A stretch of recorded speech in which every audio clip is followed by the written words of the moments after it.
अब जब हम अपनी पार्टी को एक्सपैंड कर रहे हैं तो ये सेकुलर पार्टीज को लगता है कि हम वोट काट रहे हैं। वोट मैं नहीं काट रहा हूँ, डेटा है। वोट इसलिए नहीं मिल रहा आपको क्योंकि आपको हिंदू वोट नहीं मिल रहा है, इस बात को कभी नहीं बोलेंगे।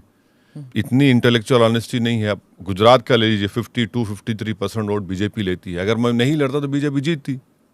मगर कांग्रेस के एक नेता हैं जो जिंदगी में कोई इलेक्टोरल पॉलिटिक्स का इलेक्शन नहीं लड़े, जो आपके प्रोग्राम में आए थे यहाँ पर, वो इल्ज़ाम लगा दिए मुझ पर। तो ये इल्ज़ाम गलत है। 186 पार्लियामेंट सीट्स 2019 में कांग्रेस बीजेपी लड़ी, कांग्रेस 16 जीतती है। राहुल गांधी अमेठी हार गए। कोई ये नहीं पूछता कि भाई क्या आप की कुछ अंडरस्टैंडिंग थी क्या स्मृति ईरानी के साथ जो आप हार गए और वायनाड में जाकर जीतते जहां पर 30% मुसलमान हैं। तो ये, और मैं लड़ूंगा इलेक्शन। जो भी अप्रेस क्लास हो, मुसलमान हो, दलित हो, उनका आप बात नहीं करेंगे, इंसाफ नहीं करेंगे, हम लड़ेंगे इलेक्शन। उसमें बुरी बात क्या है? हम हराएंगे उनको। इलेक्शन जब लड़ा जाता है तो कोई जीतने के लिए लड़ता है, किसी को हराने या हराएंगे उनको। सर किसको हराएंगे? नहीं, जो कोई भी, चाहे बीजेपी हो, चाहे कोई पार्टी हो, जो सेकुलरिज्म के नाम पर तो वोट तो ले लेते हैं और फिर उसके बाद आप उनका हक नहीं देते। आप तो वोट लड़ेंगे हम। भाई देखिए, आम आदमी पार्टी लड़ती है दिल्ली में तो कोई इस तरह का इंजाम नहीं लगता, ना उनको कोई जिना बोलता। तो एक अंडरस्टैंडिंग है बीजेपी में और ये तमाम सो कॉल्ड सेक्युलर पार्टीज में कि कोई सेम्बलेंस ऑफ पॉलिटिकल लीडरशिप मुसलमानों की नजर नहीं आना चाहिए।